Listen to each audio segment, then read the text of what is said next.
Hey, everybody. Welcome back to another episode of Data Fundamentals Unpacked. And I just want to, before we start, mention that this episode we're going to be discussing the issues of mental health, which may include self-harm. Today's topic specifically is about responsible AI. And we're going to be talking about things like ethics and mental health, privacy, legal implications, and all the rest of it. And we're very happy, as always, to have a guest with us. And this month's guest, a repeat visitor, is Dr. Serena Huang. And so, Serena, why don't you start us off and tell us a little bit about yourself? Yeah, thank you so much for having me back. It was such a blast to have conversation with all of you and then getting a chance to meet you in person last month in Birmingham. So great to be back. Hi, everyone. I am Dr. Serena Huang. I am the founder, CEO of Data with Serena. I'm a keynote speaker on AI as well as corporate trainer. On the topic, I currently travel the world, 3 continents, giving talks on these topics. And I take a very balanced human and tech approach because they are both important. So great to be here today. Thanks for having me. Great. Ginny, do you want to go next? I'm Ginny Von Porter, but I also wanted to say, and Serena, you are the author of a book too on this topic, right? Yes. Yeah, it's quite great. Show us the book. Show us the book. Oh, it's All right. behind you. I see It's it. behind me, but I also have a Yes. copy where you can see clearly. Cool. Yes, so I've developed a responsible AI framework in this book that I'm excited to share a bit more today and tell you a bit about why I even got into it in the first place. Great, thank you. I'm so glad you're here.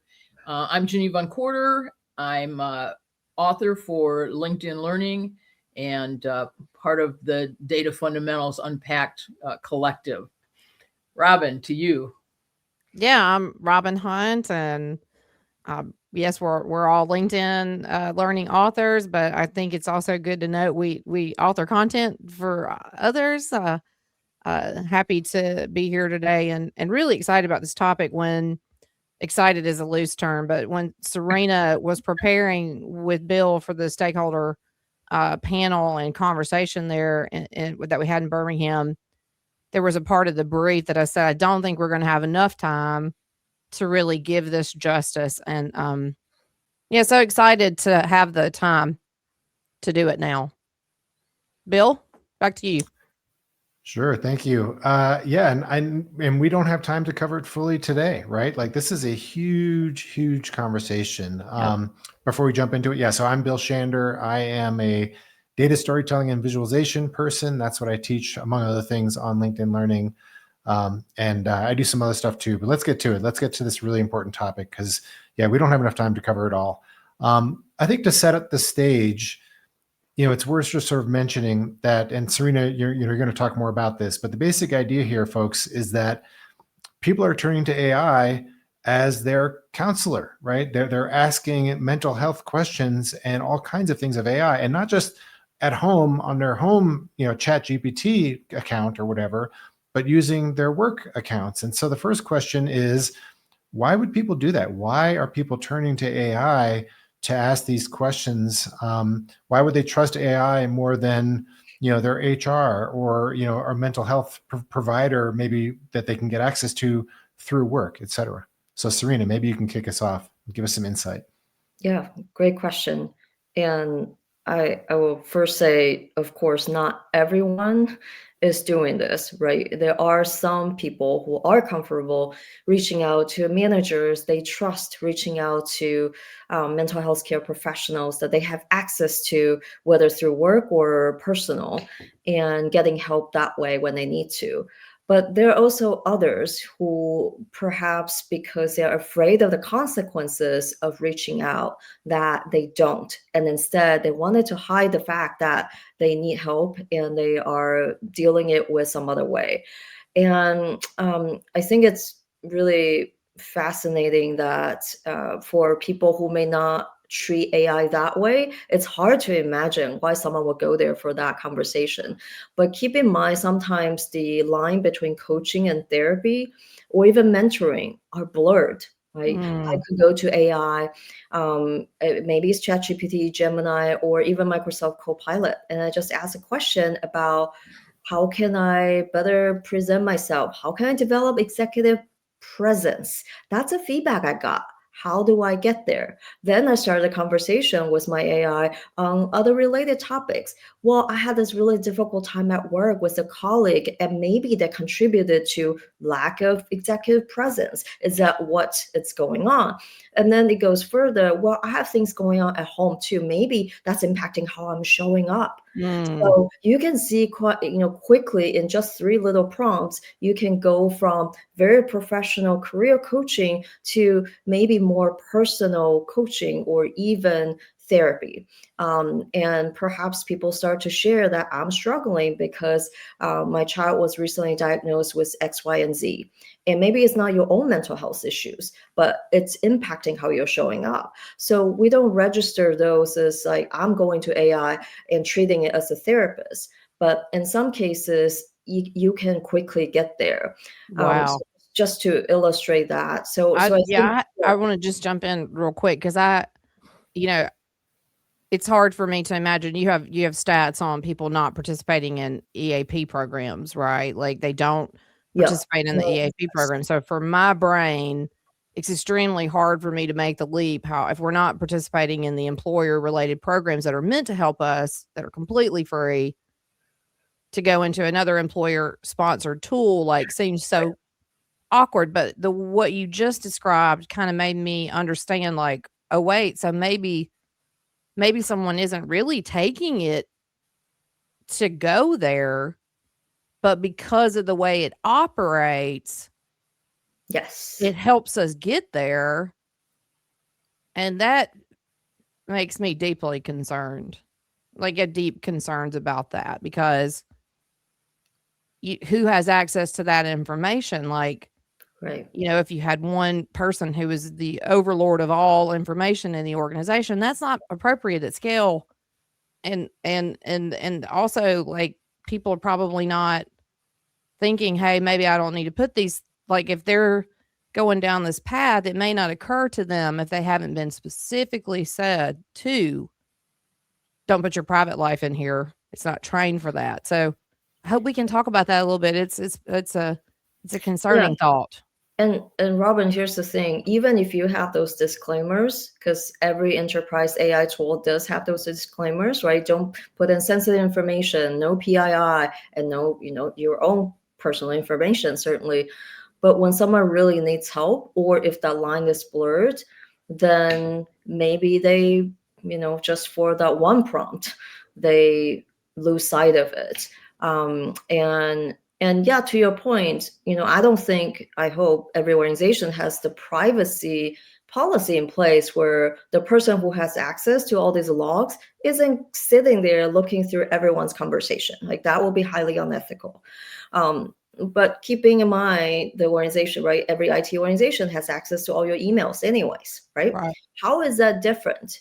Why does it feel more creepy, right? We feel like it's more creepy if, at least in my conversations with people, they think, yes, I know IT has access to all my emails and even my Zoom, but I didn't know they have access to my conversation with ChatGPT or whatever other tools. And that's, why don't you think that?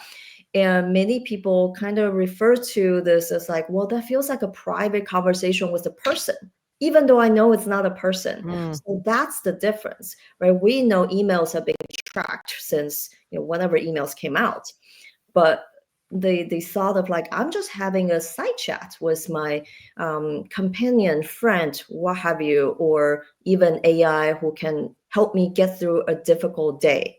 That's it. There's no harm in that, right? And I wouldn't think that private conversation is visible to someone else. Well, to your point, it's also the speed of that conversation. Like, you ask a very professional, work-oriented question, like, how can I develop executive presence? And then back and forth, back and forth, back and forth. You're not like constructing an email with over 10 minutes Right. and then sending it off and waiting an hour for a response. Yes. That back and forth, as you implied, it's like suddenly I'm divulging things I don't even realize that I'm doing. Yes. which is like a whole different ballgame. Yeah, it's. I had never thought about it that way either. And like Robin, I couldn't understand how this could happen, but now I can absolutely imagine how you can end up Absolutely. doing something like that. Yeah. So thank you for being willing to share that. Like, Yeah. it's really important. Yeah. And it's the model where we're talking about having a conversation, right? I mean, Mhm. it's absolutely synchronous, just like human conversation. Mhm. It's the same Yeah. as picking up the phone, but you get to type. Oh, I don't even have to do that. I can dictate. Yes. So I Yeah. can see somebody actually sitting there dictating all of their prompts in, and it's going to feel very much like a conversation. So I'm not surprised that people go, wow, I thought that was private. Because it feels like it should be, Right. Yeah. right? It Intentionally. does. It does feel like it should be, but then it's also like work. Right. So Yeah. it's like it, you know, but we're gonna have, okay, we have susceptible population, right? There are gonna be people that are susceptible Yes. to this, and then there'll be some of us who are like channeling, where like we know how to navigate these. You know, I've cared for my mental health for a really long time. I know how to navigate myself. I've dedicated trying to get there. Yeah. So the susceptible, how do we protect them? Yeah. If they're going to do it at work, then it becomes an employer's either responsibility or problem. Yeah. So how do we navigate that? And then if you've got teenagers Yeah. who are coming into our workforce, Right. who may have found a friend through a relationship with this idea, they Yeah. come to work, Yeah. then at some point in the workforce population, we have an even bigger problem Yes. than we have today. And we have to be, I hate to get emotional about it, but Yeah. the day and age that we don't care about human mental health has to be over. Like, we got to care about it. And we Yeah. have to, it's like I said, it's an employer's responsibility or their problem. Yeah, and I'm concerned about where we go, and that we give good, solid advice just by raising awareness. I think my awareness is raised exponentially after just the first 10 minutes of this conversation. And then Yeah. the fear kicks in of, what about this Yeah. next 5 years of Right. entry into the workforce? Yeah.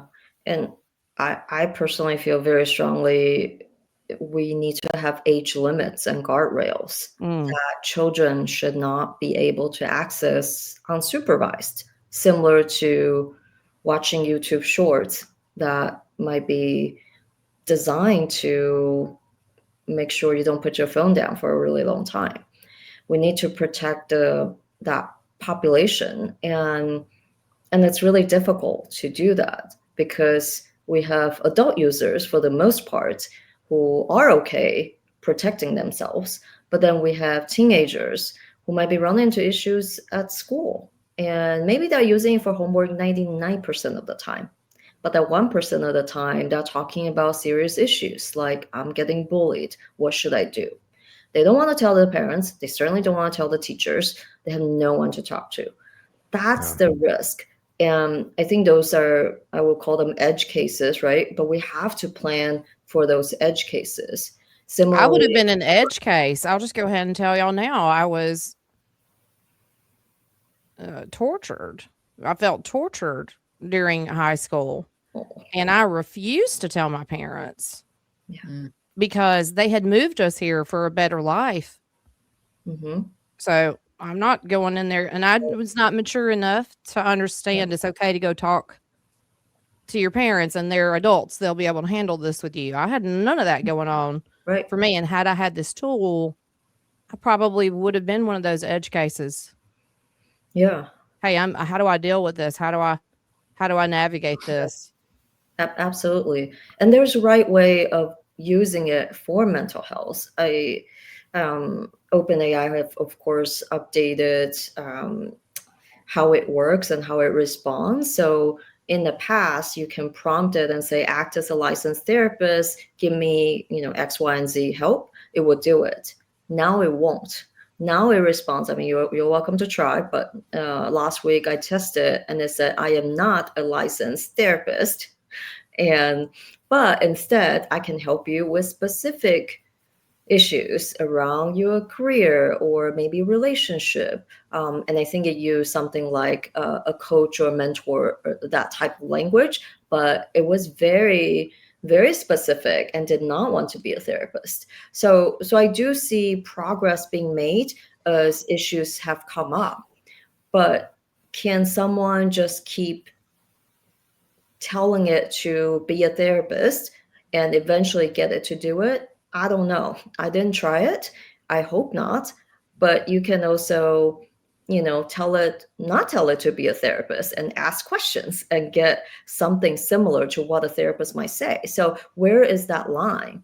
I think the line has to be, certainly the organizations building AI need to be responsible, but it's also our responsibility, and that's why I create so much content on this, is to educate the users so they can protect themselves. Yes. One thing, Serena, I know you've talked about is the fact that people are using not just AI, but answering surveys, and someone's answering a work survey, and they're putting information there that's actually quite private. And I know you've also talked about the idea that whether it's in AI or in surveys or other, but specifically the number that you've thrown out there is how many people are sharing suicidal thoughts in their AI conversations. And I think specifically at work, or is that sort of across work and private accounts? But maybe you can talk a little bit more about that. And to your point about guardrails, like, how do you even put guardrails around that? Right. Great question. So my understanding is that the 1 point something million number is across multiple types of accounts. And it's an estimate of, X percent of the conversation has these topics in it, and multiplied by the total user base at OpenAI. So that's how the news arrived at those numbers. It's still very concerning, right? Without seeing all of the log, we if you look it up, you'll get to see some of those prompts, and it is terrifying how someone might get there. And but if you think about it, back in the Facebook days, there were groups, right, where people would talk about their mental health issues, right? Maybe it started off as like, we support each other. It's a support group and we all have the same issues. But then at some point, it turns dark. It becomes a helper forum for how do we continue to stay sick, if you will. And so, trigger warning, like eating disorders, for example. Yes. Those forums, I remember seeing some of them become something like, well, this is how you can stay thin and not gain an ounce. That is not what will be helpful. But who is monitoring that? And so yes, and the problem with AI is AI cannot really see you and like a human therapist can, from your body language, how you look, and really tell where you are.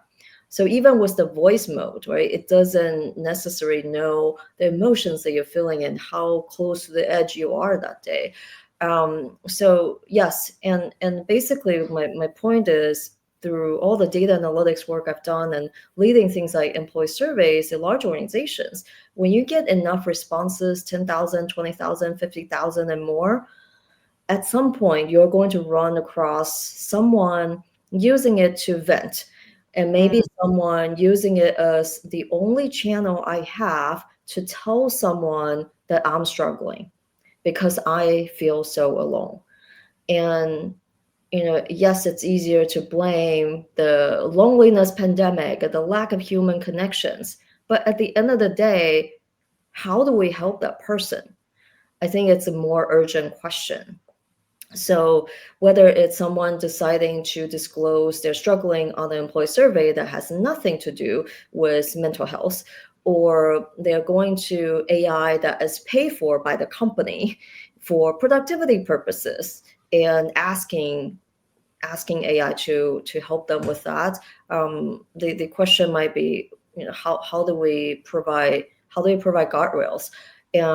In an organizational setting for surveys, for instance, you can set up simple guardrails like creating a mini bot internally and look through all the comments. So like a person is not looking through the comments, but the bot can extract, hey, there's someone in particular organization that is struggling potentially based on what we're seeing, and then quickly alert the people who need to be alerted. That could be right, the senior leader of the organization, the HR business partner, the legal team, compliance, what have you, to try to solve the issue there quickly, because time will be of the essence in those cases. So you could do that. Oh, that is just such a Pandora's box. Yes, Yeah.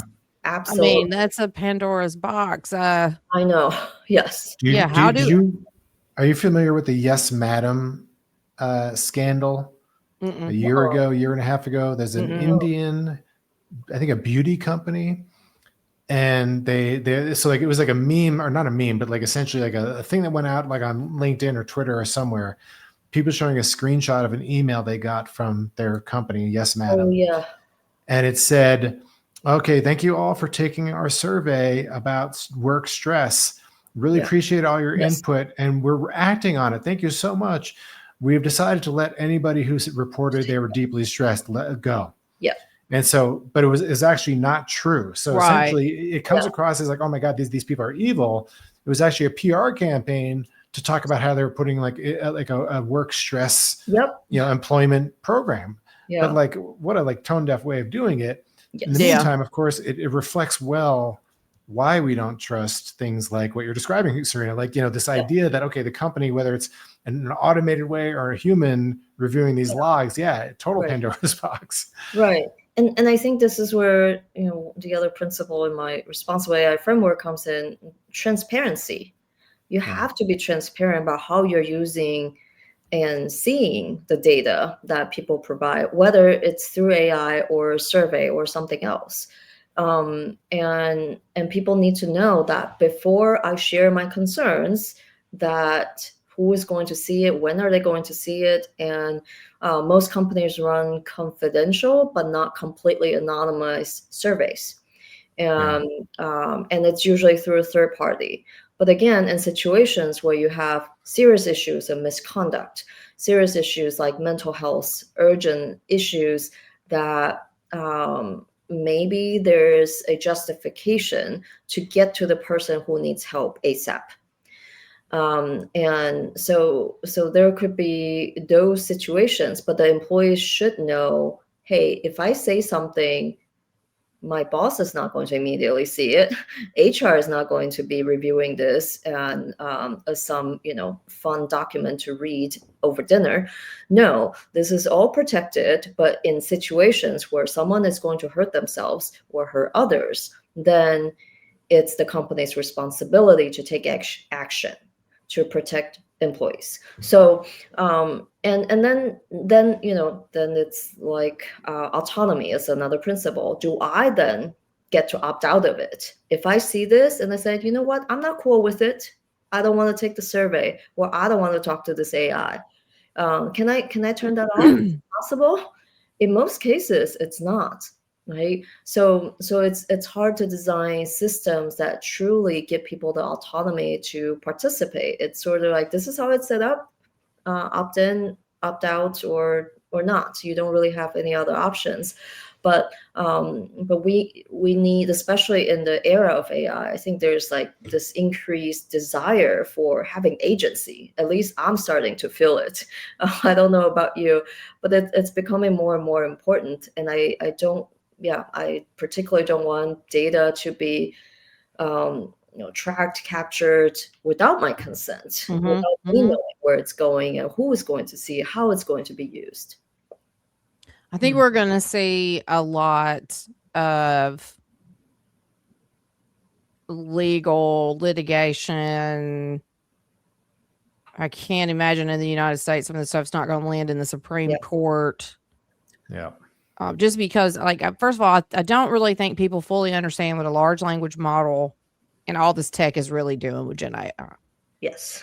It is ranking words and scoring them for a very simplistic explanation to then predict what you want to hear. And there's a case of a young person right now who, upon their death, their all of their artificial intelligence has been analyzed, and they have discovered that it was having a very active conversation with the young man, and only in a few cases was suggesting what you do when someone is in trouble, like having them call the lines, having them have access to links to get to where they need to be. And I think in this case, it was reported that it was even like, we're going to send you some information, and it never did. Like, I think there's going to be a lot of that happening. And I would also throw out here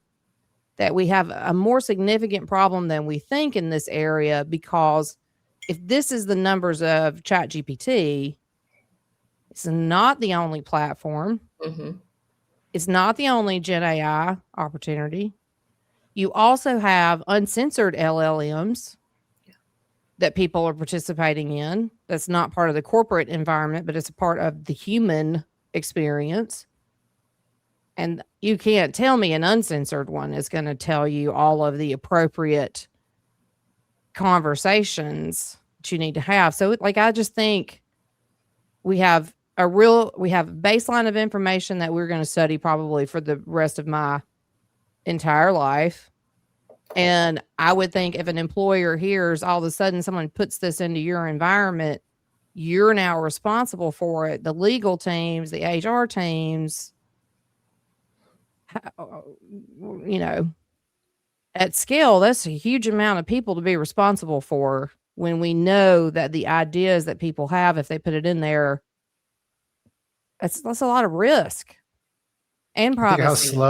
Think how slow the legal system works too. It's like, like, remember when social media came out and we all said, boy, don't give that to kids. That's going to be a disaster. Correct. And here we are a million years later, and Australia is finally putting this ban. We'll see if that even works. But like, I hope it does.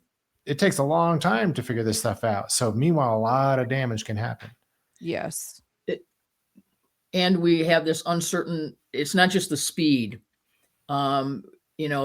Yesterday's headline was that the current president of the United States thinks that he's going to sign an executive order that no state has the right to be able to write laws regulating AI. Yeah.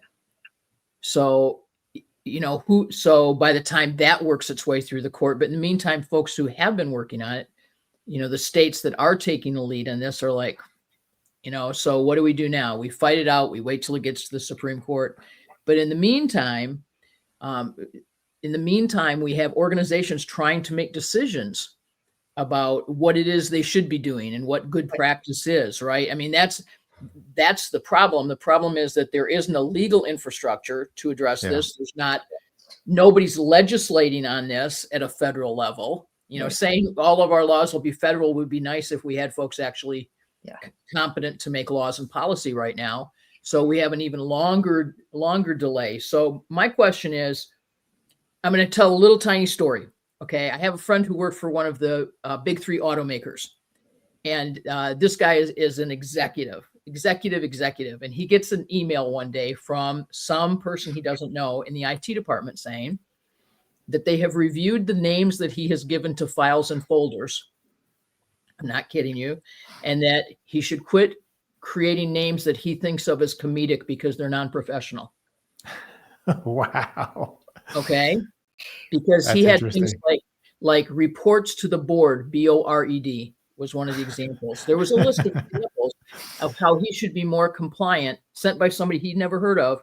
And that was how he knew for the first time that somebody in IT was spending their time, their personal, their work time, going through file names and folder names. So how long does it take to win back trust Yeah. from him or anybody he told this story to about who's going to be viewing AI, that sort of thing. So my question for Serena is, if you're leading right now, if you're in a leadership role in IT, in HR, in legal, how do you help create some kind of safety so that people even feel they can use AI?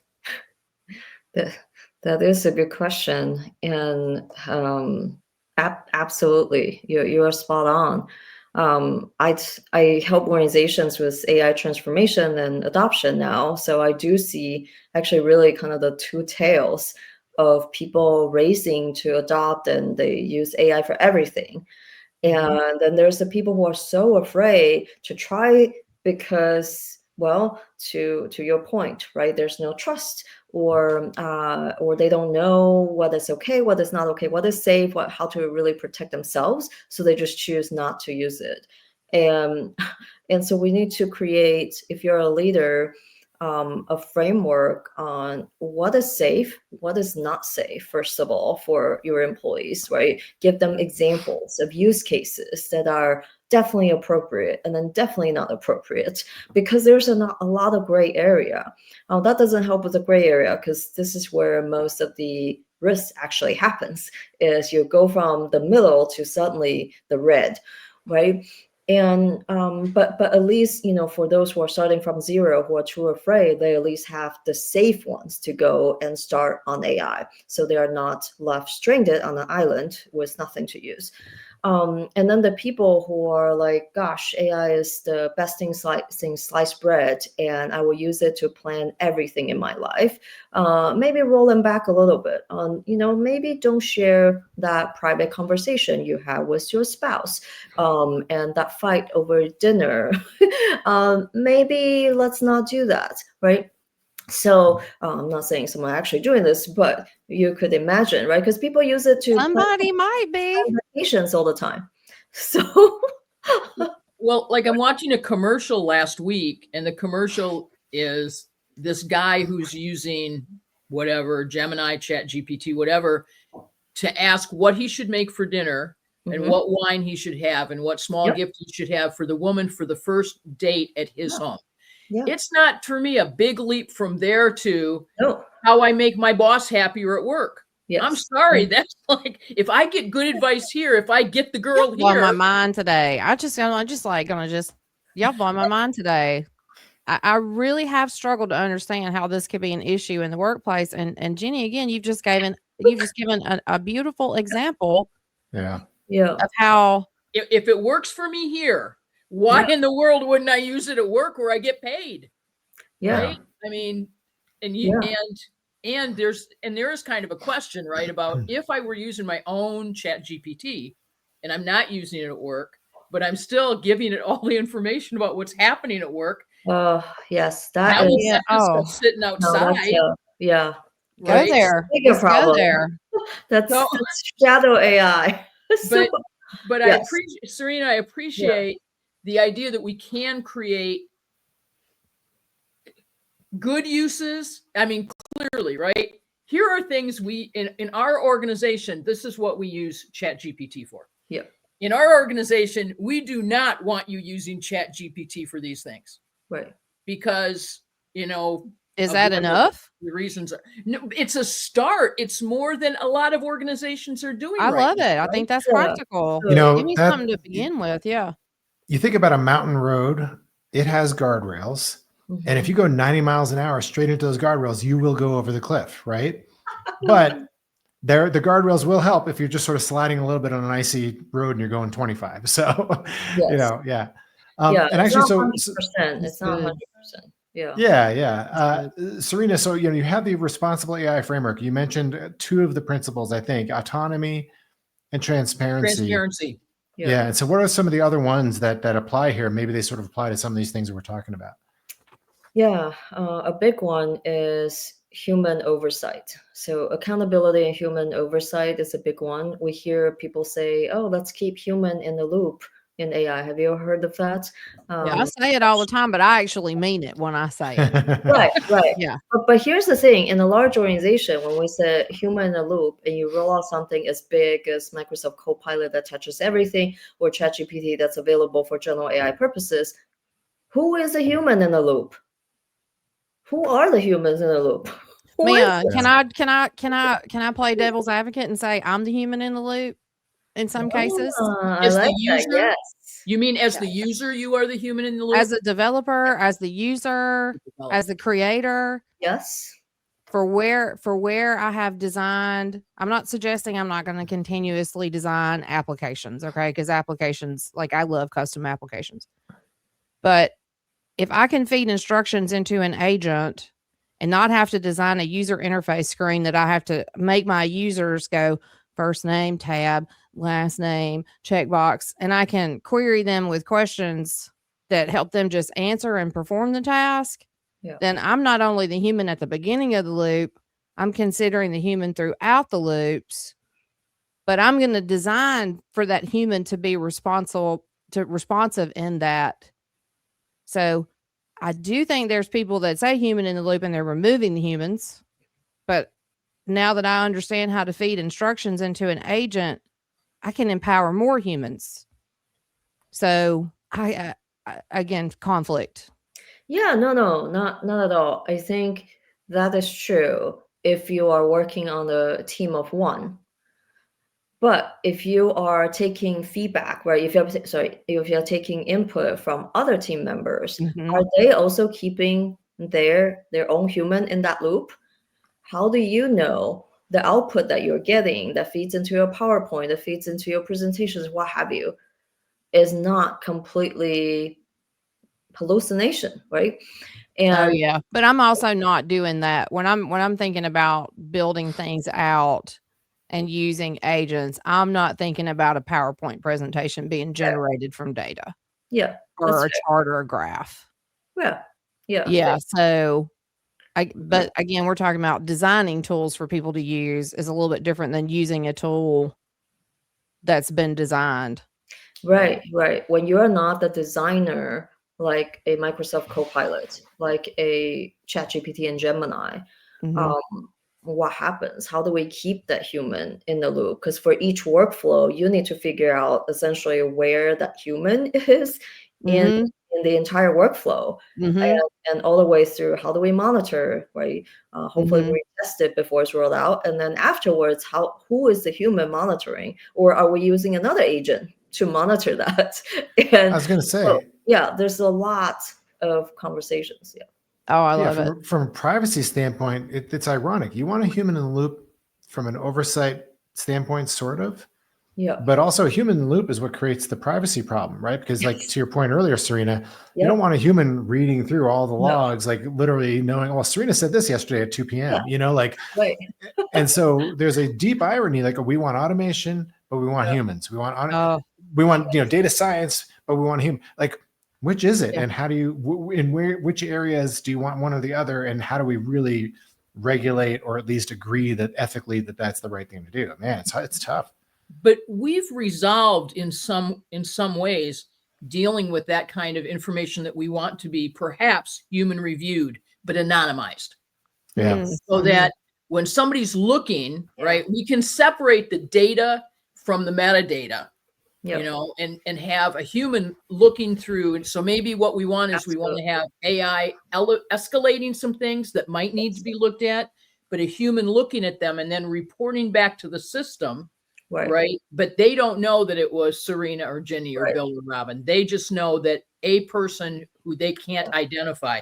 Now, hopefully, Correct. that where that breaks down though is when the user writes, and so my boss, Bill in IT, is like, and the person who shares my cubicle, we know who you are now, right? Yeah, Yeah.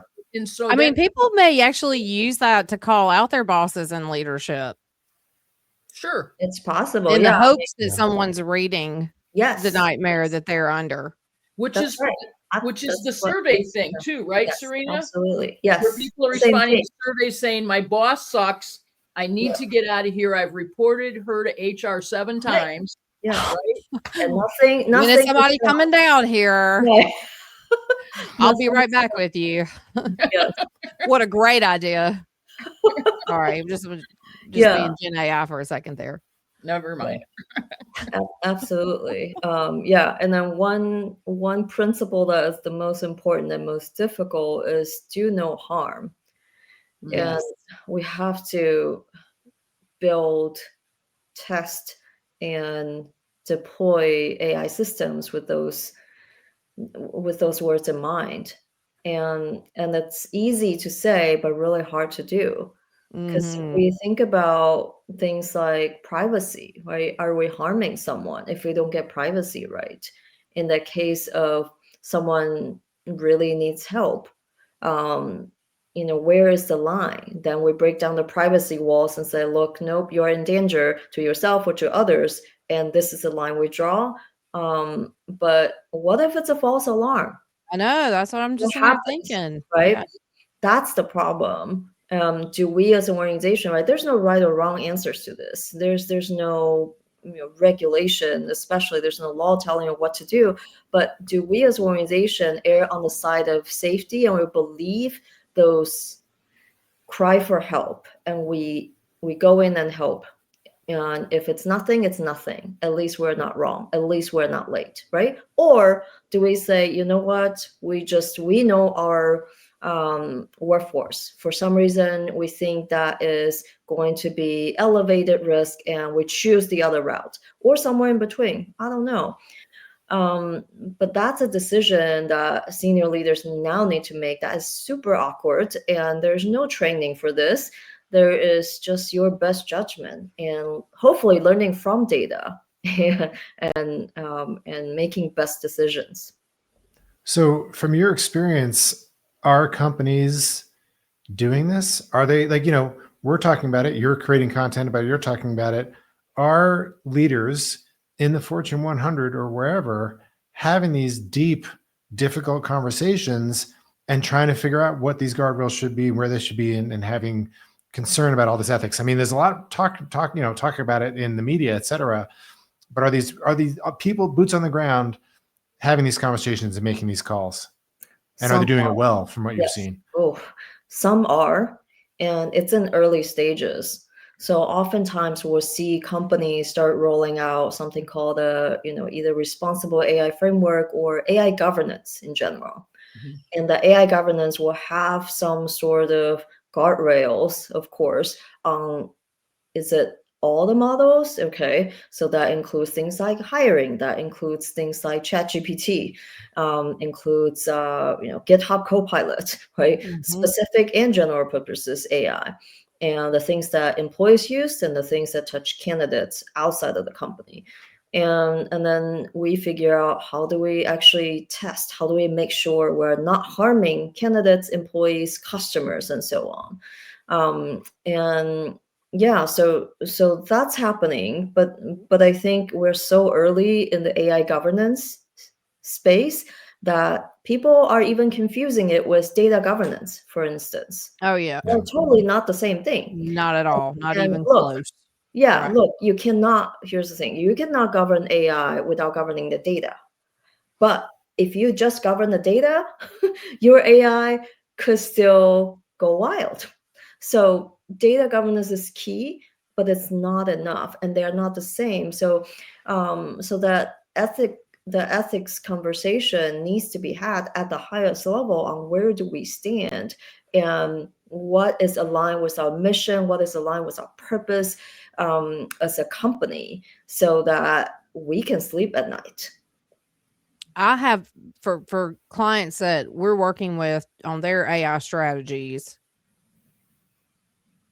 they are definitely considering the human element. And they are selecting vendors that are with them. Like, I've had some specifically say, we want to roll this out. We do not want to damage our workforce. We don't want to damage our future workforce. We want to be strategic. We care about our humans. We want our humans to be empowered. So yes, they do exist. I don't think everybody's doing it. I think they're buying the sales pitch like for every technical innovation we've ever had, somebody's come along with this beautiful sales pitch and the leadership said, oh yeah, that sounds great. Tools solve everything. And then implement it in. Okay. Tools solve nothing. People solve everything. They use tools to do it. So I'm definitely hearing people that have human considerations in all of the rollouts that they're wanting to do. I'm trying to think of what large scale technology we've ever had where the ethics conversation has preceded the innovation. And I'm coming up empty. No, I don't. No, it's all like, oh God, we didn't think about that. Yeah. Well, there it is, because the ethics conversation starts when we've made the error, when somebody has committed news accidentally, right? The ethics conversation is always a reactive conversation, at least as technology works here in the United States. Yes. Yeah. You know, I think that I think the ethics conversation has moved up a little bit more in Europe than it is here, you know, but here it's like, we need the innovation. And so we have this speed of innovation thing happening that drives it. And then the ethics is going to happen later, if it happens at all, if it happens at all. But it gets held up in the legalities of it forever. Like we're still trying to regulate the internet. Right. But it seems to me that, you know, Serena, when you talk about first do no harm, that's out of the medical canon, right? That this is, you know, medicine, first do no harm. But we also have some things we've been touching on that remind me that maybe we also want to be talking to folks who are attorneys, because the question of when can an attorney break confidentiality? Right. Yeah. Yeah. Right. I mean, that could also provide some guidance for some of this conversation. Does that make sense, Serena? Yeah, it does. It does. And even in the therapy situation, right? Those are the scenarios where they can break confidence, and it's when the patient is at risk to themselves or to others. They're no longer bounded by I can't, you know, your secrets are safe with me. Your secrets are safe with me until you tell me that you are going to do something in these categories. Then I have to call the police. Then I have to call someone. Like mandatory reporting. Correct. Yeah. So So could we make AI a mandatory reporter in an organization? I mean, right? I mean, we could. what if it? Well, I mean, yeah. I think. Should we? Where does it get its data? I like systems that people understand because they already exist somewhere else. Do you know what I mean? I don't think we have to make up everything from scratch. Some of it we've struggled with in other domains other than in technology, where my opinion is we've done pretty poorly the whole duration, right? If it's tech. But, and that even goes like back to, you know, electricity versus whale oil. We haven't, you know, although the whales are for where we ended up with that. But it seems to me that we are really looking at applying a mental health practitioner standard, a legal practitioner standard, a medical practitioner standard to how we would like some of this to work. Because it's understandable. Yeah. Absolutely. Well, in some companies, they're just going to create the legal disclaimer and then wash their hands of it. Yeah, exactly. Yeah. And, you know, when you talk about ethics and you talk about these standardized ways of looking at it, the Hippocratic Oath is a good model. I agree, Jenny. I think it's a great idea that the legal standard for mental health practitioners is a good one. And when we think about ethics, especially in the tech world, but it goes way beyond, you know, what's a classic ethics question? It's the trolley problem, right? Yeah. You know, you have someone on the tracks over here, you have 5 people on the tracks over there, you know, the trolley's coming. Which way do you send it? You know, which was the more ethical decision? And, you know, either don't take an action and one person dies, or take an action and 5 die, or whatever, the reverse of that. Long story short, you know, the problem with AI, and it's, you know, to Serena's point, we don't know what we don't know yet. It's so early. It's hard to envision the trolley problem in every iteration that it could possibly take. And so how do you create ethics when you don't even understand? You know, it's a total black box. We don't understand the potential issues. And then on top of that, you know, for companies, and, you know, I don't have the answer to this, Serena, maybe you do. Are there ethical questions where, okay, the benefit, you know, the answer to the employee's advantage is in direct opposition to the answer that's to the company's advantage and the shareholders and the blah, blah, blah. And so, it's not so easy to say, oh, we're human first. Well, these humans count too, sometimes more, often more. Where are those questions that are where we have a direct conflict to solve? Gosh. That's good. Oh man, this is why philosophy majors are finally having a comeback. They are taking these roles in ethical AI. A joke, but it's true. And those are the conversations to be had. Is do no harm to whom? Yeah. Who is prioritized in that conversation? And I do see lots of organizations updating very regularly those disclaimers, those legal documents that employees have to sign to use AI. It's not just something you onboarded and then you sign, you don't see it again. No, this is a living, breathing document because of how quickly AI is moving. These things are getting updated, so that is encouraging to me. But it's also scary at the same time. Where, well, are we sure? Where look, employees are not going to spend their precious time reading all these legal documents day in and day out. So the lawyers will do their job and they will draft something amazing and detailed. But how do we make sure people actually understand them as things change? Whether it's you just copy and paste it into ChatGPT and ask it to tell you what it means. Yes, that is one way to do it, right? As long as your organization allows you to upload, copy and paste internal policies, that is. I mean, that's actually like if you're having a hard time understanding an internal policy, yeah. It's not doing its job. Yeah. So like here's where like things like shadow AI happens, right? Oh, okay, if I can't do this at work, then nothing's preventing me from using my personal device that is not tracked by the company to do this instead.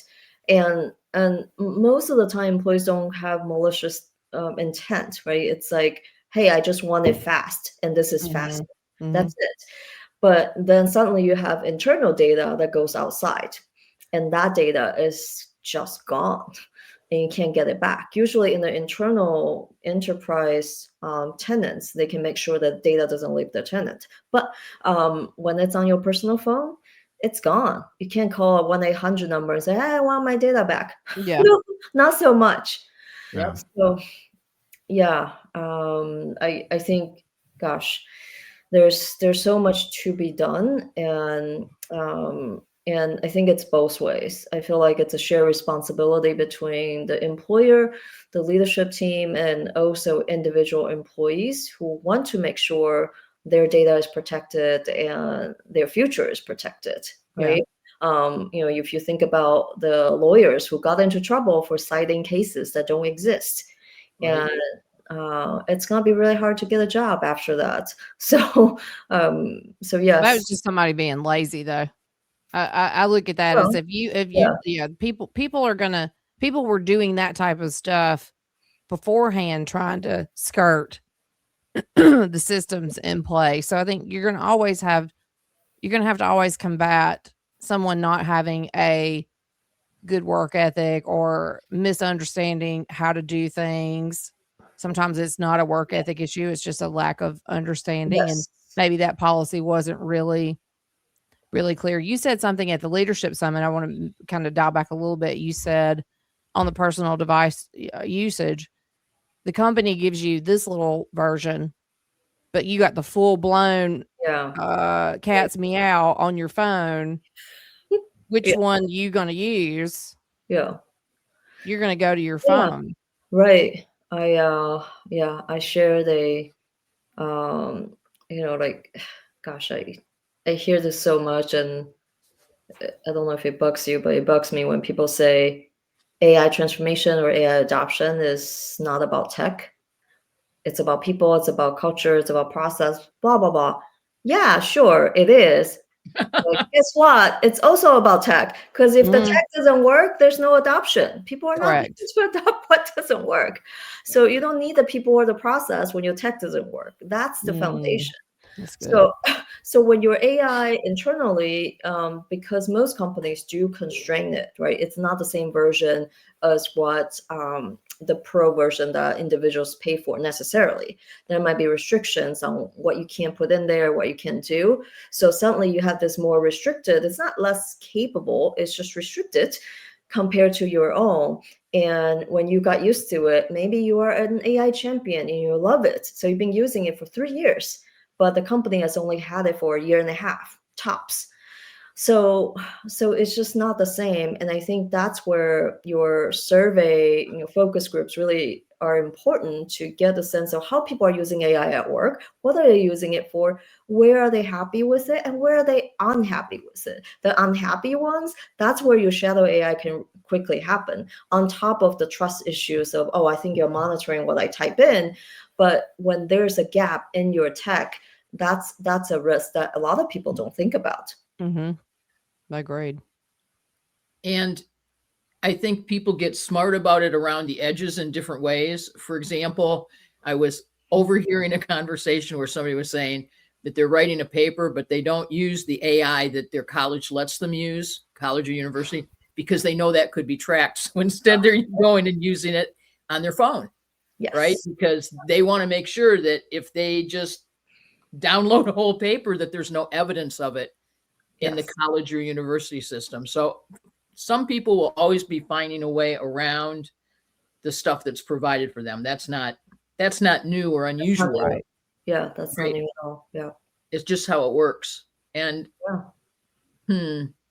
and I know that we talk sometimes that we look at like young folks, younger or new employees, people entering the workforce for the first time. We look at them and we say, we need to put some protection around folks who, might be new to this or might be younger. But Yeah. I think that there are a lot of issues that come up for folks who've been in the workforce for a long time, but are new to a tool. Yes. That it doesn't have to be that you're, 14 years old. It can be that you're 65 years old and it's like, can you believe what this does? That's too, right? Think about how many people bought an Amazon Echo, dropped that constantly listening speaker / microphone into their homes with no thought. Like, oh, I can just say, play, Van Halen, and it'll play Van Halen, and not realizing that, okay, that means that literally every word I'm uttering is potentially being, sent directly to, Jeff Bezos's phone for him to peruse. Right. Like, so yeah, certainly, people at all levels and all kinds of experience can be pretty clueless and need protection. Yeah. And that's like the initial version of AI companion, if you think about it, right? Remember when they started telling jokes, like really bad jokes? It still kind of does. Yeah. But yeah, hey, I am doing something, I'm cooking, I don't have anyone to talk to. Hey, tell me a joke. Keep me company. Tell me another joke. Sing me a song. Play a movie. Dance for me. What have you? Oh my gosh. So the list goes on. And sometimes it's out of boredom. Sometimes it's truly out of lack of human connection. But the line is so blurred. So I think people have a hard time understanding this whole like AI companion. How can it be happening, especially with just text LLMs, right? Yeah. If there's a physical form, like a full-blown blog, we get it. But if it's just text, how is it possible? Well, it's possible because we now spend 8 to 16 hours with this little thing in our palms, and we're attached to it. So, and it can also talk without a physical form. But yes, I think like in the workforce context, it's something that we don't think about.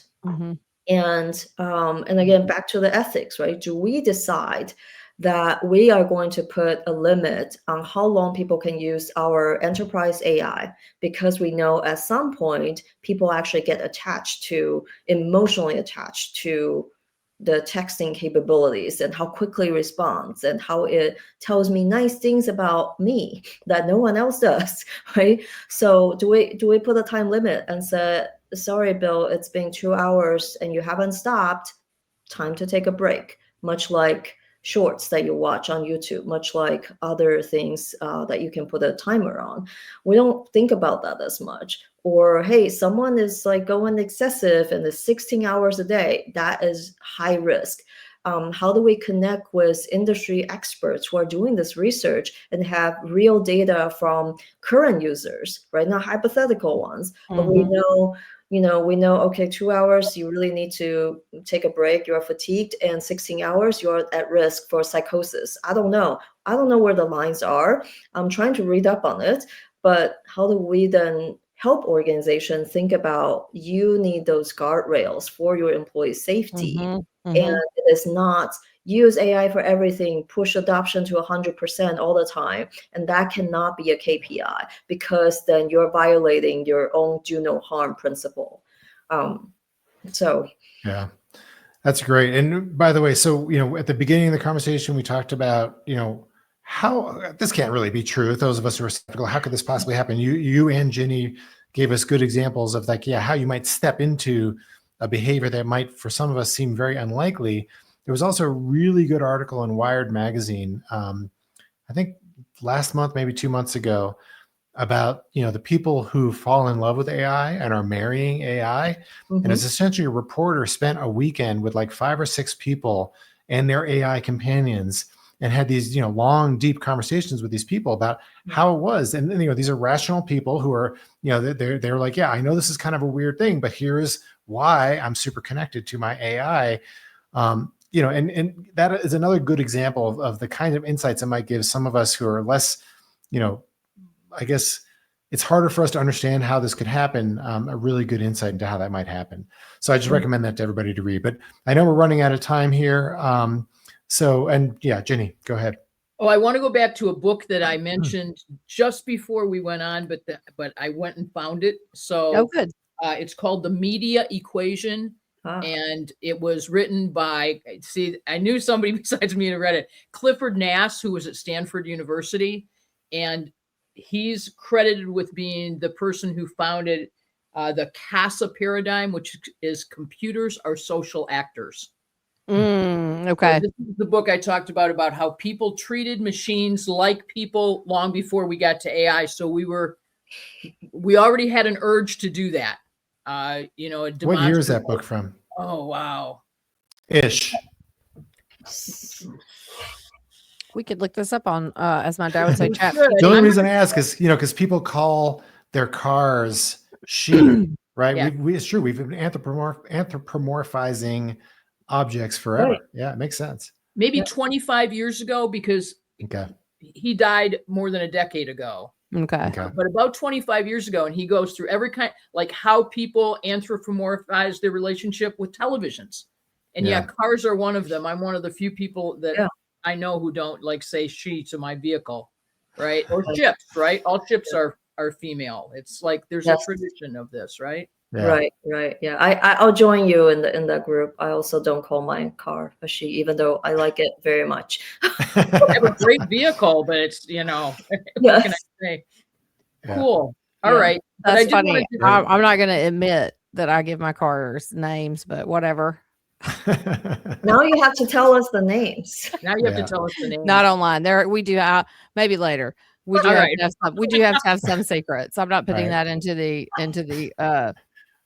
AI. We don't want AI to know about that one. No, it already knows about my miniature corn obsession. So we might as well, we got to worry now. Vegetables for sure. This has been really good. We've covered a lot of ground in this episode. I think I would love for us to continue the conversation as we learn more. We can do more. Yeah, it's definitely been impactful to me on a selfish level, because I've been trying to get my head around I know we have a problem coming with our younger and our susceptible population, but I really have had a hard time getting my head around how do you get here? And you guys have both, Ginny and Serena, have answered that for me beautifully today. And I will then use that message to go and share with others, which I think is what's amazing about us as a collective, being able to chat. So thank you. You're giving us a lot of good stuff there. Yeah, thank you all for having me. I think it's a great conversation. Bill, I'm glad we finally got to talk about this. Yes. Definitely. And hope we get together again. Yeah, we'll definitely do that. Huge and important for anybody in leadership. Often we're talking about IT stuff that's mostly the realm of either IT or the C-suite. but this is sweeping across organizations. Yeah. You know, there are very few people who don't in leadership who don't need to be concerned about the issues that you're raising, Serena. So thank you so much. Yeah. And to Serena's point earlier, leadership, they're making decisions, but guess what? We schlubs, we got to make Yes. our own decisions day by day and what we do with our AI and our tech Right. too. And so it's everybody. Yep. Yeah. Yeah. Absolutely. Absolutely. All right. Awesome, Well, good guys. deal. This Well, has Thanks, been everybody. great. I'll do one final quick plug. If anyone's do. interested in how to measure well-being, employee well-being at work, I have a LinkedIn Learning course, and of course, it's in my book. And happy to chat about responsible AI anytime. Thanks. Fantastic. Fantastic. Okay. See you next month. Bye, everyone.